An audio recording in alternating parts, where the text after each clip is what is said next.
আসসালামু আলাইকুম এভরিওয়ান, আশা করি আপনারা সবাই ভালো আছেন। আলহামদুলিল্লাহ আমি অনেক ভালো আছি। তো গাইজ লিগে একটা গ্রামের ফুটবল, গ্রাম বাংলার ফুটবল সৌন্দর্য তো একটাও একমাত্র গ্রামও টিকে আছে, যে আর কোনো খেলা টিকে আছে বলতে আমি বুঝলাম না। কেন গ্রামে আর সচরাচর দেখা যায় না যে কোনো খেলার সাথে কেউ খেলে বা দেওয়া যায় না ইদানিং। আর ওই একমাত্র ফুটবলও আছে যে সময় ইমোশন হিসাবে আছে গ্রামের। বিকালে হইলেও সবর ফুরতাইন্তর বা বড় তাইন্তরও ফুটবল খেলার অনেক বেশি ইচ্ছা থাকে। আর এখানেও কিন্তু আমরা দুই টিমে খেলাইরা, আর একটা লেগে লালটেক আর তালিপুরে মিলিয়া খেলাইরা দাওয়া দাবি দুটি। আমরাও ছোটো থাকতে অনেক খেলা খেলছিলাম বুঝছেন নি। তো আমরাও অনেক খেলা খেলছিলাম। আর এখন জানি আমরা কিন্তু আমরা যারা বড় দল আছি না তারা তেমন খেলাই উলাই না, ফুটবল খেলে না, আমরা মেনও নয় না। আর মেন না হওয়ার কারণে লিগা সব লাইফ লিয়া ব্যস্ত, পড়ালেখা লিয়ে ব্যস্ত। তো এর দেখে না কি ফুটবল তেমন দেখা যায় না আমরা বড়দের মাঝে। তো ছোটো তারা আসুন, তারাও জানে না যে এখন তারা কি সময়টা স্পেন্ড করে না, এই সময়টা তারা পাইতো না যে সময় যার আমরাও পাইতাম না। তো এই সময়টা তারা এলাকা খুবই সুন্দর, খুবই অসাধারণ একটা মুহূর্ত তারা কাটার, তারা নিজেও জানে না। তো এই মুহূর্তটা তারা সময় মনে করবো, যে সময় তারা ফুটবল খেলার দেয় তার সঙ্গী তারা পার্টনার হতে পাইতো না।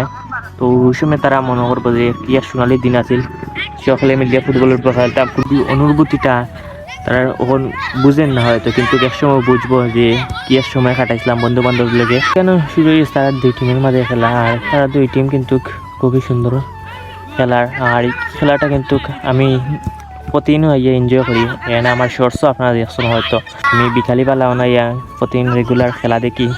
আর বইও চা খাই, আর পার্টনারের লগে হলবি তাহলে তারাই অন্য অন্য খেলা দেখাই। এখানে খুবই অসাধারণ একটা মুহূর্ত। আমরা যে সময় ছোটো থাকতে খেলছিলাম আগে, ওই সময় কিছু কথা মনে হয়, তখন আফসোস লাগে যে ফুটবল খেলাই না। আর মাঝে মধ্যে আমরা গ্রামের বড় তারা খেলায় এই সময় খেলাই না, খেলে না। আমার একটা প্রবলেম আছে, আমি বেশি সময় দৌড়িলে আমার বেদনাটা দৌড়িলে সাইডে দিও, বেদনাটা কিন্তু আস্তে শরীরের পিঠে হচ্ছে গিয়ে দমু বন্ধ হয়ে যায়। তো তখন চাইলেও খেলতাম পারি না কি, এক কথায় বুঝছেন। আর তারা খেলাটা সবসময় আমি এনজয় করি, দেখতাম চাই তারা খেলাটা। তো দেখেও না আমার কিছু ভালো লাগে। আর এই মুহূর্তটা তারা এনজয় করে বুঝলাম, তারা খেলা দেখেও না শান্তি মিলে আমার নিজেরও। আর তারাও তো আলাদা একটা শান্তি পায়, এটা হইয়া প্রকাশ করা হইতো না। আর এই সময়টা তারাও জানে না যে কিলা হাঁটার না, এই সময়টা লেগে তার সব থেকে স্পেশাল একটা সময়। এই সময়টা কিন্তু তারা আর ফোনও পাইতেও না, তো অনেক বেশি মিস করবো এর সময় তারা।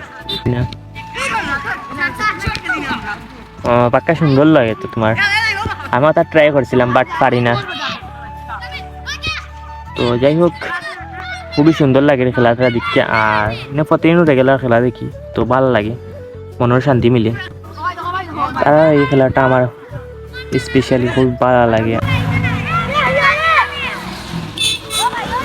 আমি ট্রাই করছি, আর এই খেলাটা আমি রেগুলার দেখি, প্রতিদিন এনজয় করি। খেলা দেখতে মজা লাগে, আলাদা একটা ফিল মিলে। তো আপনারা খেলা দেখবা, খেলবা, মজা লাগে। ফুটবল খেলা দেখতেও মজা লাগে। তো এটা আলাদা একটা অনুভূতি, আলাদা একটা ফিলিংস। তো আপনারা যারা খেলেন ফুটবল তারাও বুঝে এটা কেমন ফিলিংস। তো যাই হোক, আমি ফুটবল খেলাই না, কারণ আমার একটা সমস্যা আছে, সমস্যার দ্বারা আমি বলতে পারি না। তো ফুটবল খেলা দেখি, মজা লাগে। আর প্রতিদিন বিকালে অনেক টাইম স্পেন্ড করি, তারা খেলা দেখি। তো তারা খেলা দেখি আমার অনেক বেশি আমার শৈশবের কথা মনে হয়। শৈশবে আমি খেলতাম। তো একটা স্ক্রিনের অভাব থেকে আমি আর ফুটবল খেলা ছাড়ছি। তো ওটা কিন্তু আমি আর ফুটবল খেলি না। তো যাই হোক, স্কেটের কথা না হই না, এটা খুবই বেয়ার দিন আছিল। তো যাই হোক, তারা খেলাটা আমি অনেক বেশি এনজয় করি, রেগুলার দেখি। তো যাই হোক, আপনারাও খেলবা ফুটবল। কেন ফুটবল খেললে স্বাস্থ্য ভালো থাকে, মন মানসিকতা ভালো থাকবে। তো যাই হোক, আপনারা ভিডিওটা ভালো লাগে লাইক করে সাবস্ক্রাইব করতে না। আর ধন্যবাদ গাইস।